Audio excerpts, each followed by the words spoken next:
This episode of the Adventure Series is brought to you by Cordova Coolers, a cooler innovation.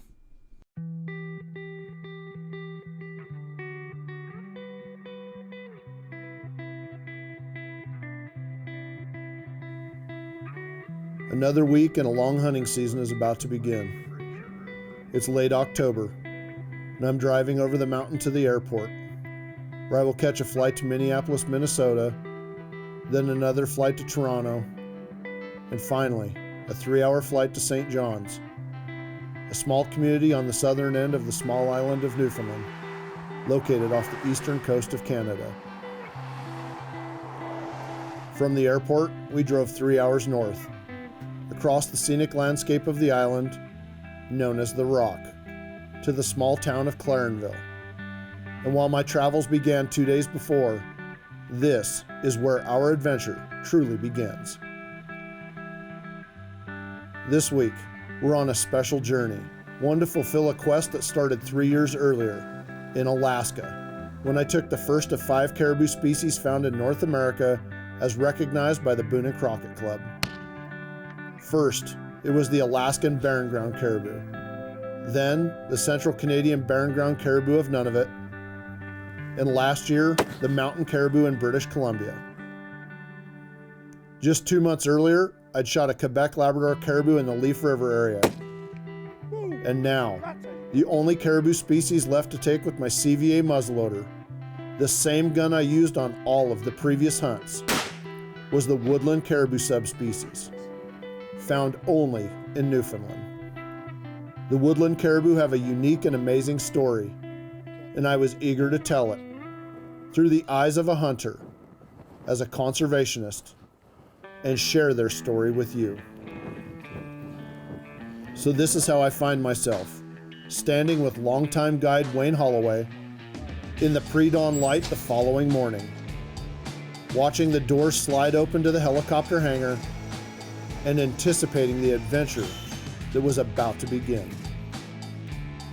We've got everything ready to go. We're gonna pull the truck over, put our gear in the helicopter, and we've got about a 30-minute ride to camp.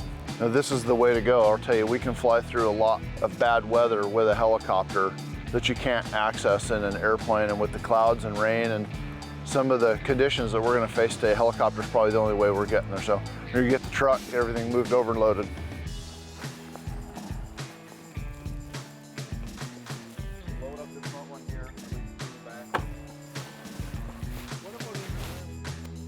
If you have never flown in a helicopter, the takeoff is a funny feeling. As you depart the earth and seem to float and then move across the land. We left town and headed across the timbered valleys and then over the more open traditional caribou terrain. However, it was void of caribou. And before long, we were crossing Kapankek Lake and landing on the grass in front of the lodge. Yeah.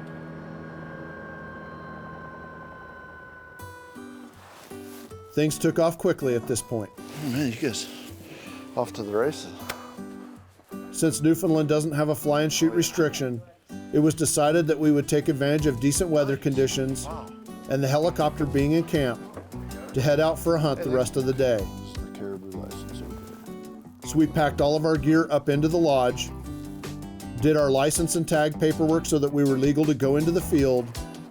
Then I grabbed my muzzleloader and headed to the target to check my zero. All right, fire in the hole. Hike, we're good. Where's the sound now, man? Just right. Rocking now. Things were moving fast. In October, you only have so many hours of daylight. And with the caribou rut winding down over the coming week and bad weather on the forecast, Wayne had a sense of urgency to get out and spend the rest of the day trying to find a big caribou bull. So we loaded up in the helicopter and took off for the rutting grounds, a remote place only accessible by helicopter about 30 miles away.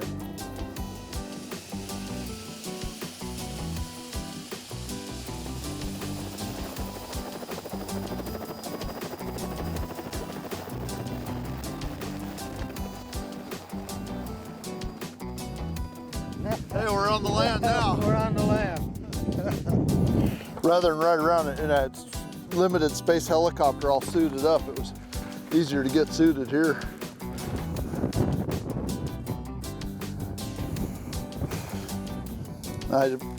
All I gotta do when the time's right is just put a cap on it, kind of like bolting around into the bolt down. What's that? That's the works, ready to roll. Yeah, those white pellets are the 50 grain powder charges. There you go. We're gonna go to the top of these rise up here and see. Oh, we get a good look at everything from up there. Look around. Those caribou are moving right. This segment of the Adventure Series is sponsored by Burris Optics. Find what matters.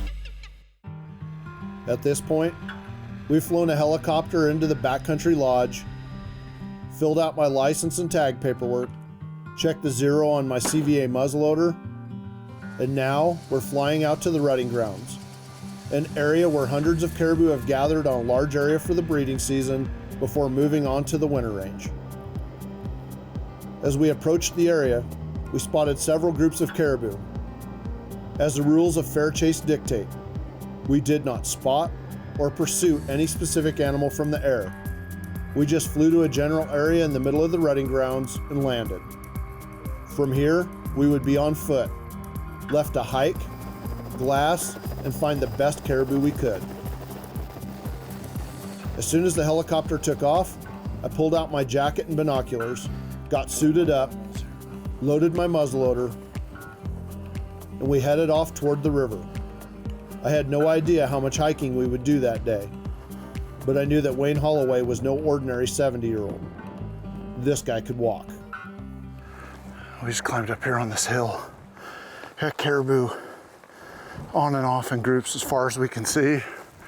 Caribou right here in the trees about 150, 200 yards away. A lot of game up here. This is gonna be a lot of fun. This is a game-rich part of the island. When we got up on a high spot, I pulled out the spotting scope and tripod. We decided it would be better to hunt smart, not hard. And with limited amounts of daylight left in our day, we wanted to only hike toward animals that we thought might be big enough. Well, that's just a cow-calf there. This phone scope makes life real nice. I mean, I can get a pretty good feel for what's out there. And yeah, there's a big line of caribou getting ready to come out in the open, right?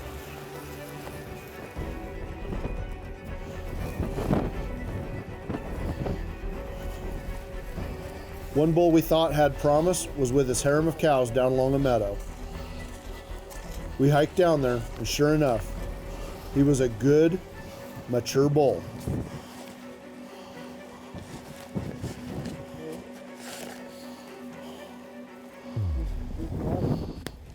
Yeah. I see that bull. That's that same one, isn't it?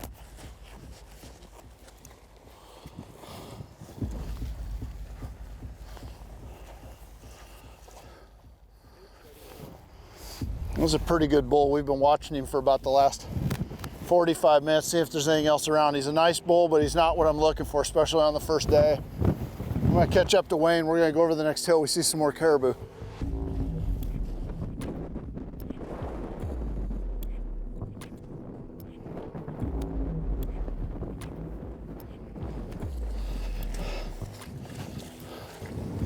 Huh, caribou tracks. Yeah, caribou tracks, you know. Now, from up on the hill over there, we spotted some caribou about a mile that direction. We just hit this river. It's too deep to cross, it's swift, got rapids.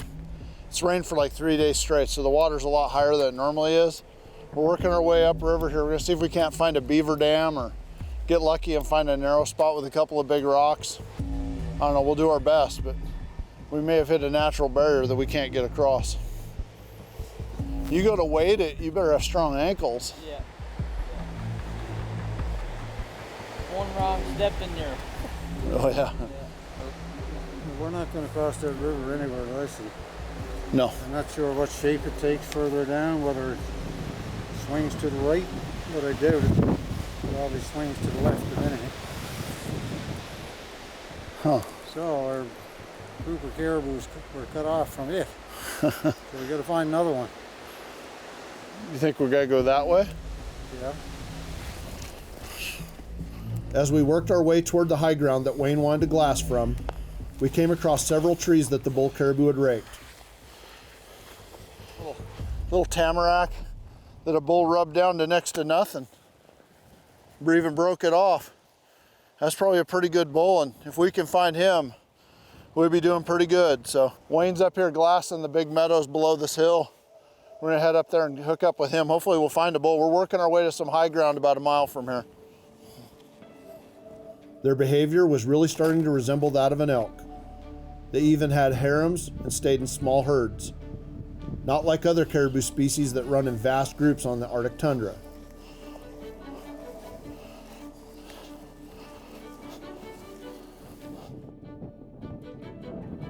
When we got to the top, Wayne and I spotted another bull with his cows.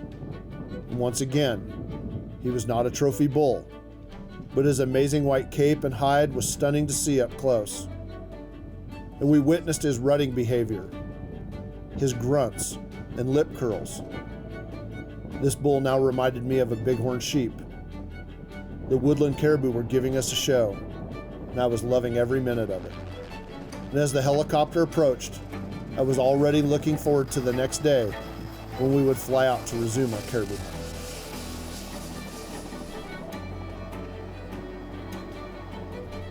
Our day ended with a scenic ride back to Kappankek Lake and the warm lodge that awaited us, and the sunset on a long but amazing first day of hunting.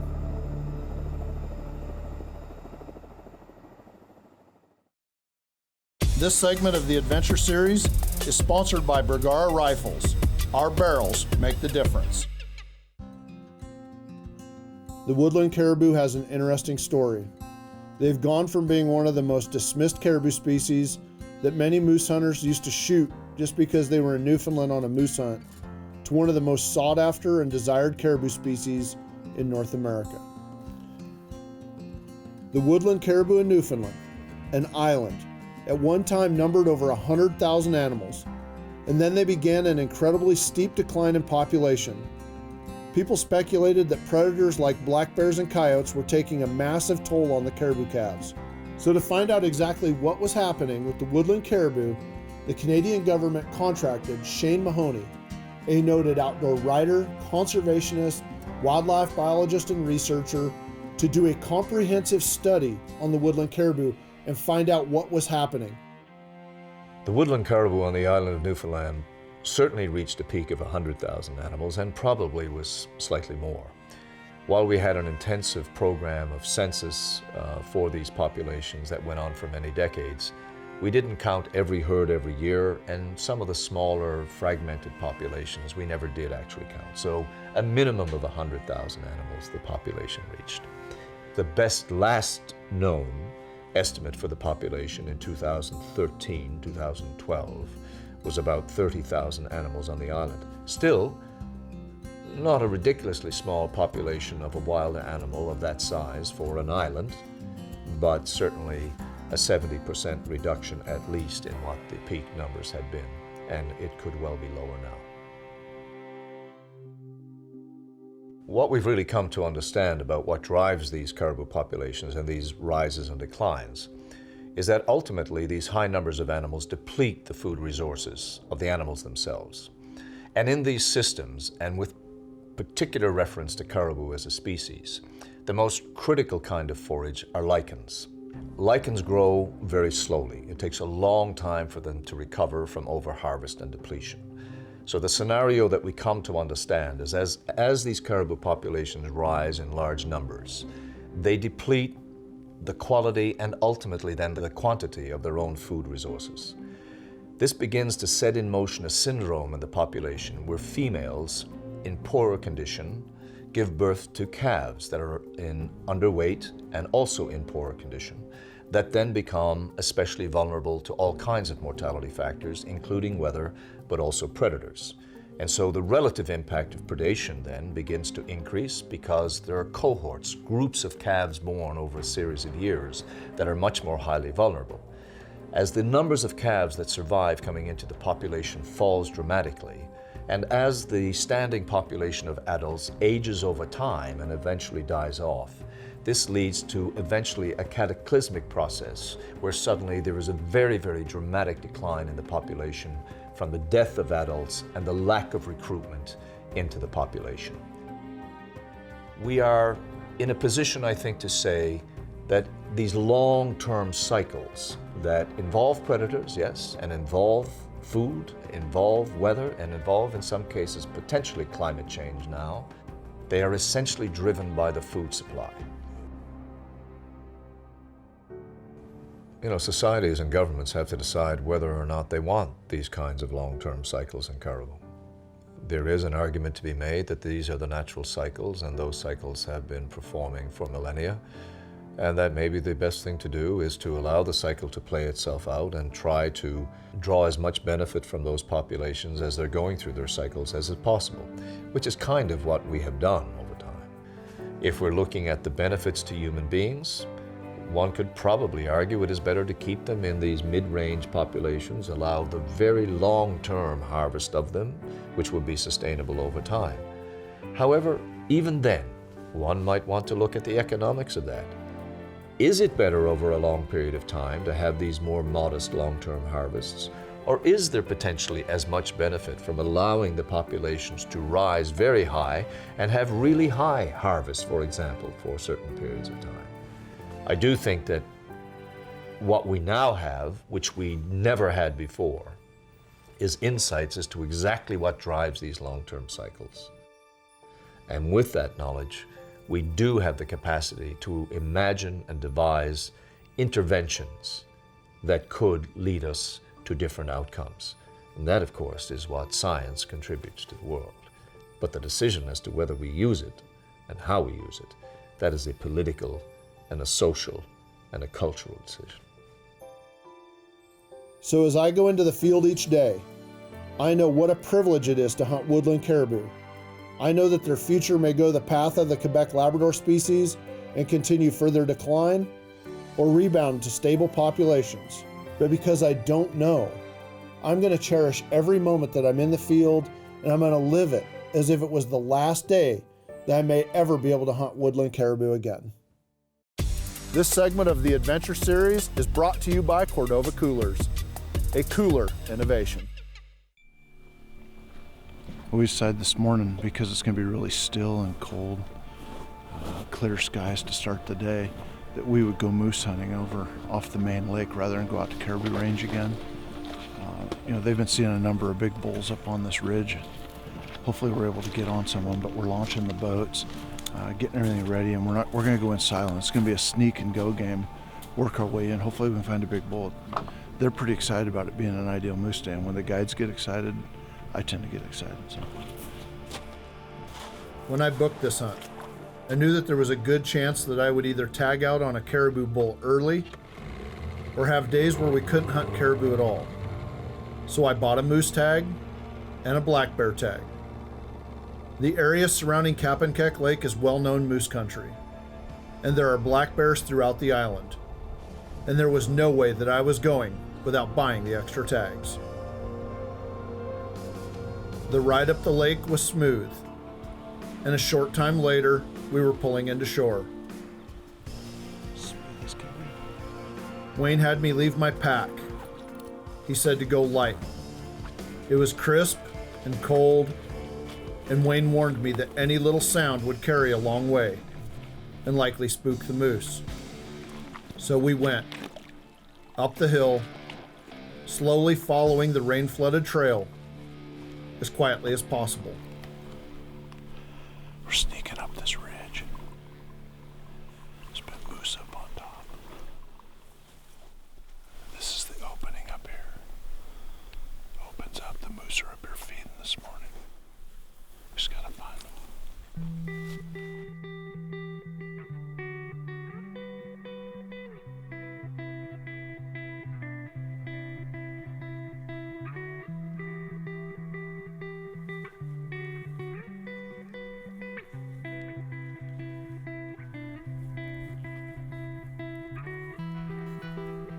Once on top, we moved forward slowly and bumped into a cow and calf moose as they fed in the early morning light.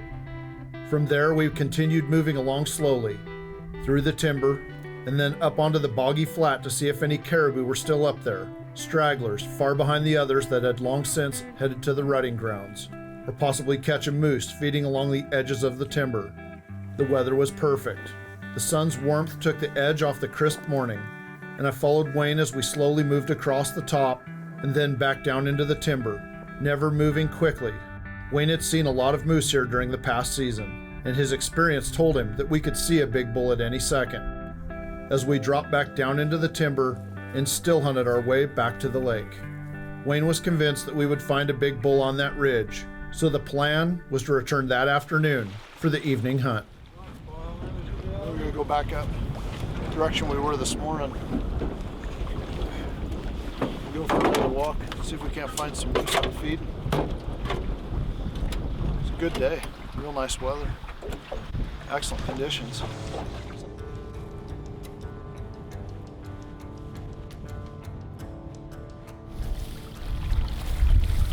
It's going to be likely an unpleasant walk, but when we get there, it's a good spot for moose. I can handle unpleasant. After hiking up the hill, we turned with the wind in our favor and headed toward a rutting area that Wayne likes to hunt.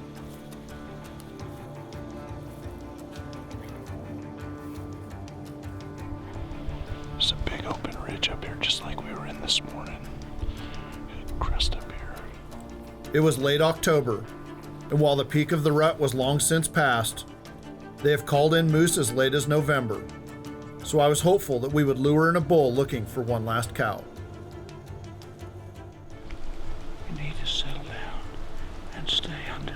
You know how to cover right against, stand up. You gotta get down. Get your profile down. Yeah. Sit tight.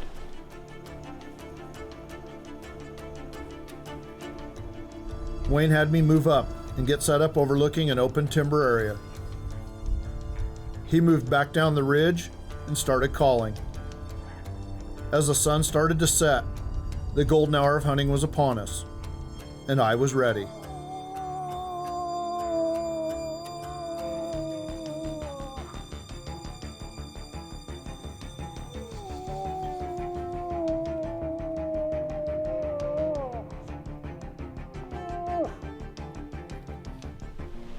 Bull just grunted up here.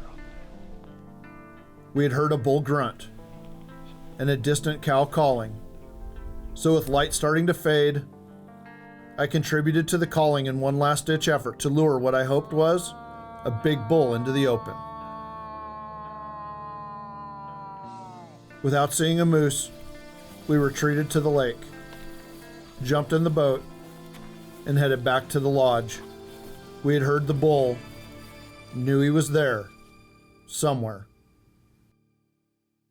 This segment of the Adventure Series is sponsored by Super Hides by Marathon Seat Covers. Wayne was hell-bent on getting that bull moose that we had heard the night before. So the next morning, he decided that we would wake up early and start hiking. We've hiked up behind the camp. There's been moose activity down here. Winds from a strange direction. Just gotta keep working these ridge tops. Do a little bit more calling this morning. Hopefully we can raise a bull. After this, we're supposed to switch back to caribou, so. This was going to be a long pull, but we couldn't be in a hurry because there were always moose near camp. About the time we reached the top of the ridge, they were there.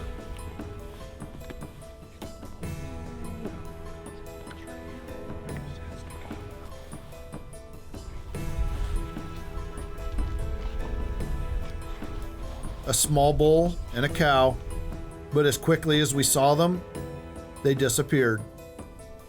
So with the snowflakes starting to fall from the sky, we moved on and continued our hunt. I'm gonna move up and take a position. Wayne's gonna go down and do some calling. We're gonna see if we can pull a bull off the hill. About a half hour later, Wayne had us in position to call toward the moose that we had heard the night before. He explained the setup to me and then went back to start calling once I was ready.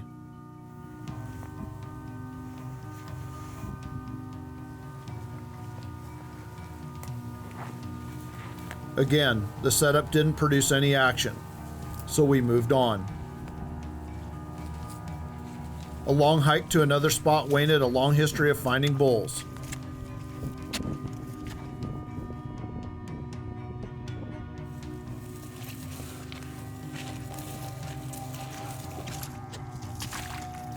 Across the bogs, we walked to a big rock that overlooked a large open area along the timber's edge. It looked fantastic, so we stayed there, glassing for an hour, to no avail. This morning it's about 15 degrees colder than yesterday. Spitting snow. It's cold. These moose ought to be out in the open, feeding, but they're not. They're in the timber. So, Wayne's back to calling. It's the tail end of the rut, end of October. Hopefully we get something to step out.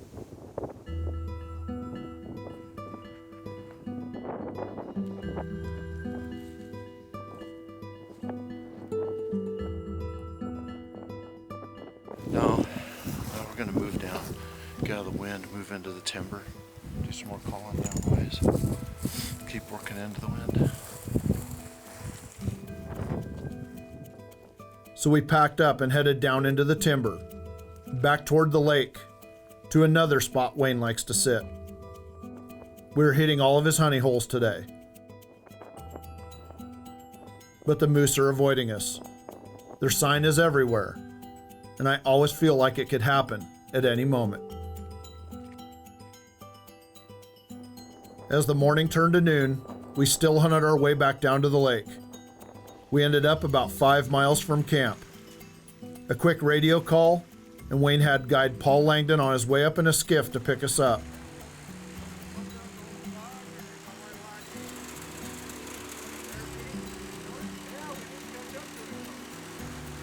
We headed back to the lodge for lunch and some of Joanne's hot soup to warm us.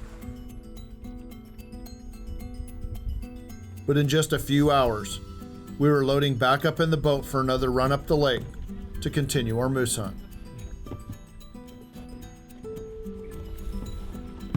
Best block tree ever. Well, have a little lunch.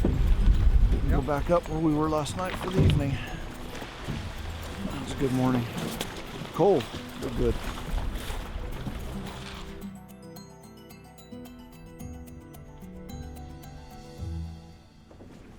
Gonna be a cold one tonight. Spitting snow, mixed with rain, and a lot of wind.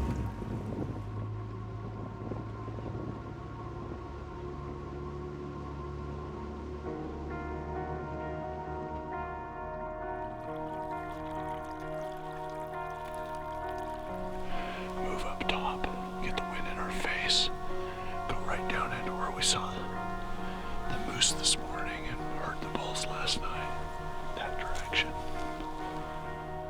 So back up the hill we went, along the flooded muddy trail, and about 30 minutes later, we were back in the game.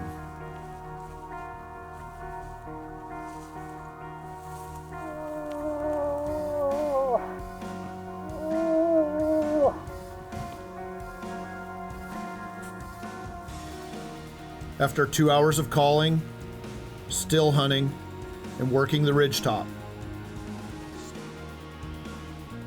we still hadn't found any moose. The day ended without a shot fired. It would be our last moose hunt, because it was time for me to resume my woodland caribou hunt.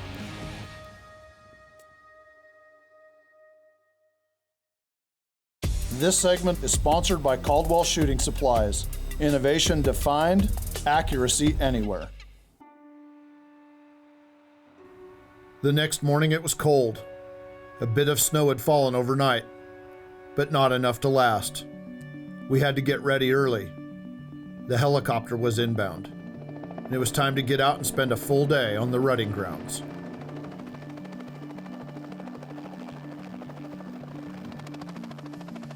As soon as he landed, we made our way to the chopper and quickly jumped inside.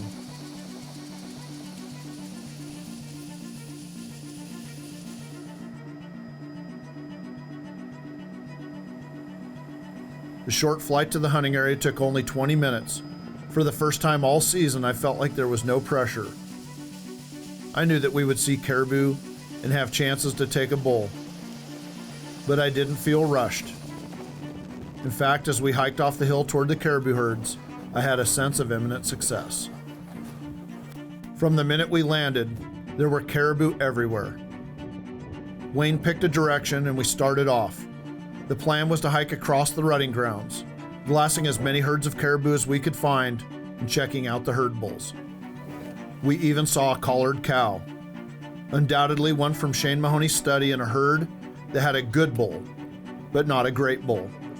And I was content just moving across the land, looking at more and more animals.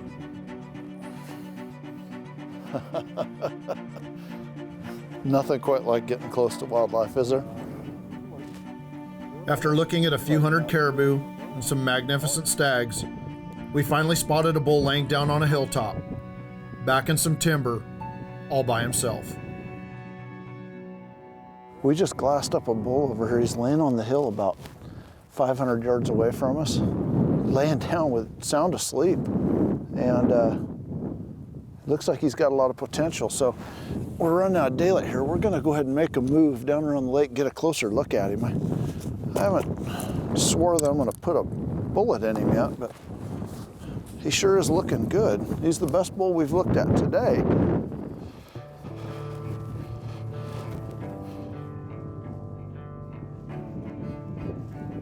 I knew at this point he was huge, and I wanted to take him. But after making noises, he didn't stand up. I watched his chest and confirmed that he was breathing, and his ear flickered. At this point, I assumed he was sound asleep. This is where the story starts down a different path. One that supersedes all of the hunting instincts that I've ever had. After a few minutes of trying to get the bull to stand up, I decided to just walk ahead and see how close I could get. As I approached, I could still see his ear twitching, his chest going up and down with breath, so I closed the distance. What I was experiencing was unbelievable, and what happens next is what I feel the need to explain. This segment of the Adventure Series is sponsored by CVA muzzleloaders. It's just a better gun.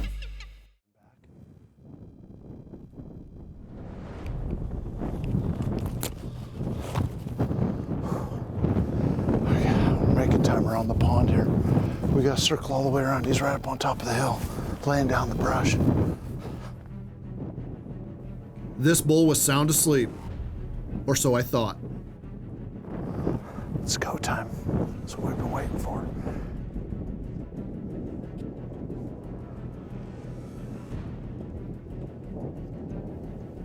As we closed the distance, we approached cautiously, not wanting to spook the sleeping bull.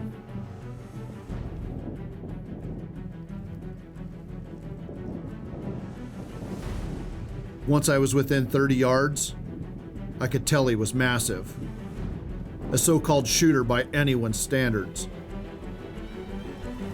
I got set up in my bog pod shooting stick and made noises to get him to stand and offer me a clean and ethical shot at his vitals.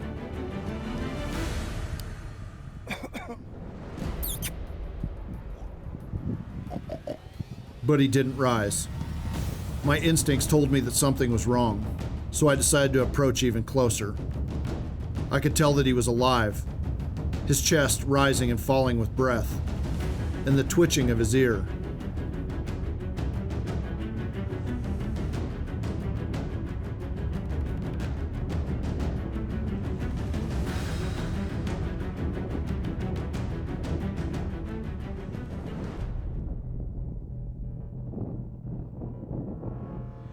So I continued my approach.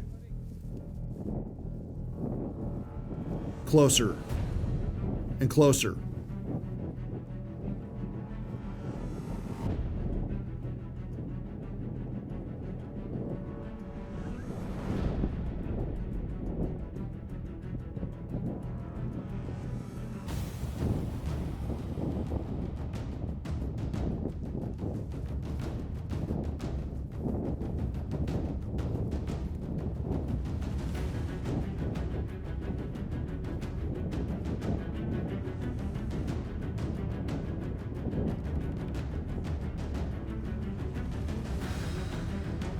And finally, the bull felt my close proximity and awoke.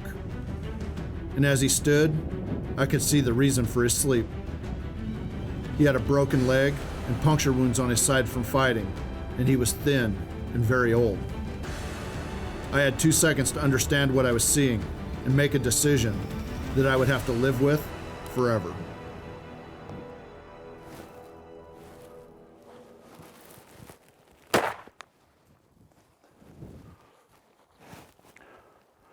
It's a big bull. That's an old bull. Yeah, I say old. Old and heavy. That's the perfect caribou to kill because he's at the end of life. Yeah. His front left leg has been broken from fighting, I think. Something's wrong with that front left leg. Yeah. Oh, he's busted up. This bull had laid down for the last time. With or without my interference, he was at the end of his natural life.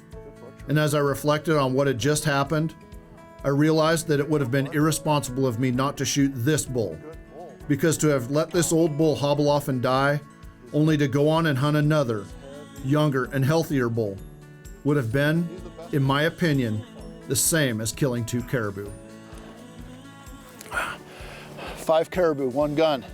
Every species in North America in the last 3 years with the same muzzleloader. Oh, wow. Got the scratchers, bladed. Oh, he's got it all. Double shovel, double bez. You know, I've said it like 3 times now, there's no better animal to take than the one that was gonna die anyway. In the next few days, he was gonna expire. He was done. As I admired the bull, I imagined how many winters he had survived, how many black bears he'd eluded, and I privately celebrated his life, which had been magnificent. I made the split-second decision to take this bull, because to let him go and shoot another, to me, would have been to kill 2 bulls. In a declining caribou population, it would have been irresponsible of me not to shoot this bull. I'm by the very nature of the title, a trophy hunter. And while I didn't have a difficult stalk on a wary animal that was attempting to elude me, I am a conservationist, and I know that I did the right thing. I knew that he was a significant bull, but before any of that could be taken into account, we needed to get started on field dressing the bull. I broke out the Havalon and started breaking him down, taking off the head and the cape and the quarters, while Wayne made the call to have the helicopter pick us up on our location. Time was ticking. I'd had the fun, and now I needed to get the work done. So with a pack full of meat and my hunt completed, we flew back to camp. We would celebrate that night. We toasted a great hunt, a world-class caribou, and another adventure. The celebration was fun. It was their last hunt of the year, and we had ended it right. Good day. So we went to bed that night, knowing that the next day I would begin the long journey home. This episode of the Adventure Series is brought to you by Cordova Coolers, a cooler innovation. If you'd like to book your own guided big game hunting adventure, give my office a call. I will personally take your calls, answer your questions, and help you book the hunting or fishing trip of a lifetime. The next morning, the weather was sketchy at best, but by lunchtime, the helicopter was able to come and pick us up. I was sad to leave. The lodge felt warm and welcoming, almost like a second home, and Wayne and his staff almost felt like relation. As we lifted off, they waved goodbye and a half hour later we were landing in town. My adventure was over. 5 months later, I received my caribou antlers and cape from the taxidermist in Newfoundland who had shipped them to me. When I reviewed them, I knew that they were big, and I looked at the longhunter record book, and when I saw that the existing muzzleloader world record was 323 Boone & Crockett, I knew that my bull had a chance to be that big, or possibly much bigger. I've been down this path once before.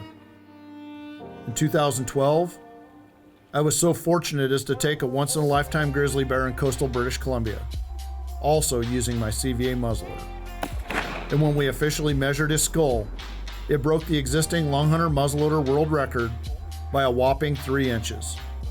On that animal, I knew before official measurement how big he was and that he would be number 1. But this bull, he had a broken bez on one side, and I was worried that it would cost him the top spot. So I took the antlers to be officially measured by Eldon Buckner, a longtime and honorable master measurer and the head of the Boone & Crockett Club Records Committee. Eldon has been a member of the Boone & Crockett Club longer than I've been alive. His commitment to conservation, the club and its creed, as well as the wildlife, set a standard few who follow can live up to. And I watched as Eldon carefully measured the antlers and tallied the score. This old bull, the one that could hardly stand in his final moments, was scored at 340 3/8 gross and 331 Boone & Crockett net. More than 7 inches larger than the current muzzleloader world record that has stood since 1998. So at the time of this production, the official entry has been submitted, and we're awaiting certification as the new muzzleloader world record Woodland Caribou when the next longhunter record book comes out in a couple of years. And this amazing bull, the one I had taken at the end of his natural life, will likely take his place at the head of the table next to the grizzly bear. So today I sit in my office, consulting hunters from across the United States. My real day job continues, booking hunters and planning the hunting trips of others. All the while, the plight of the woodland caribou continues. What their future holds, only time will tell.